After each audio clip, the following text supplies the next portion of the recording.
Tania, pas assez stratège dans Koh Lanta, le feu sacré?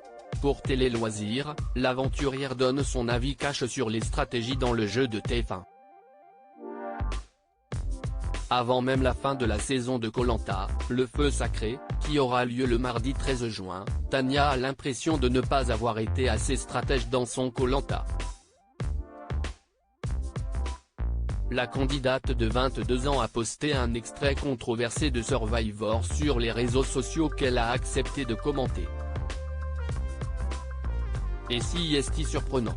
Pour Télé Loisirs, elle revient aussi sans langue de bois sur la trahison du pacte des petits doigts et nous donne le nom du candidat contre qui elle pourrait avoir ses chances pour l'emporter en finale. Tania, fan de Survivor, la version américaine de Koh Lanta, aux États-Unis, les candidats sont plus ouverts à la triche.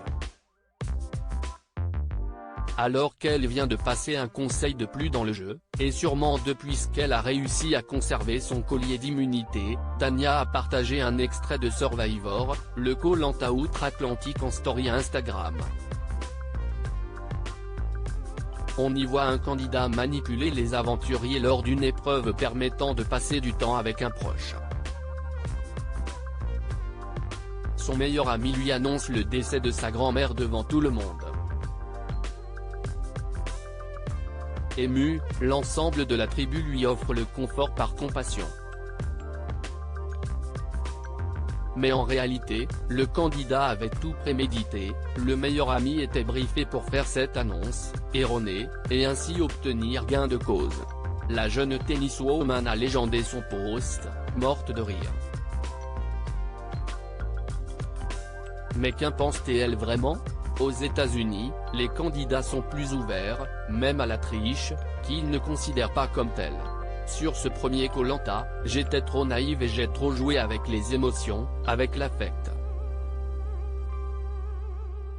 C'est d'ailleurs pour ça que je suis sorti quand j'ai fait confiance à Rudy. Mais malheureusement je pense que dans Koh Lanta, c'est un peu comme dans la vie, il ne faut pas trop donner sa confiance aux gens. Il faut jouer le jeu pour soi, nous confie Tania. Tania, Koh Lanta 2023, ce qu'elle ferait différemment si elle participait une nouvelle fois au jeu de TF1 concrètement, aurait-elle pu aller aussi loin dans la stratégie? Monter un stratagème aussi sournois que ce candidat? Je serais complètement capable d'aller aussi loin si je refaisais un Koh Lanta. Je trouve que c'est une idée géniale que le mec a eue, il est allé très loin dans les propos parce que c'est quand même sa grand-mère qui est morte mais je trouve que c'est du beau jeu. Honnêtement, je n'aurais pas de cas de conscience à faire ça aux aventuriers parce que tout le monde se met à la première place en essayant d'aller le plus loin possible, coûte que coûte. La Benjamin de l'aventure ne cesse d'ailleurs pas à formaliser de la trahison de Frédéric envers Clémence. Je ne suis pas du tout choqué par la promesse des petits doigts. Cette trahison est à la même échelle que celle de Rudy qui m'a fait sortir ou le vote de Julie contre moi. Pour qui Tania voterait-elle en finale de Koh Lanta, le feu sacré? Le plus méritant à mes yeux serait Nicolas, la jeune femme, qui a avoué de ne pas avoir vu clair dans la stratégie de Quentin, s'est avancée pour la suite de l'aventure. Alors qu'elle a décidé de jouer seule désormais, avec sa tête et non son cœur, contre qui pense-t-elle avoir une chance de l'emporter si elle se retrouvait en finale? Depuis que je suis rentré dans l'aventure, il n'y a plus d'affect.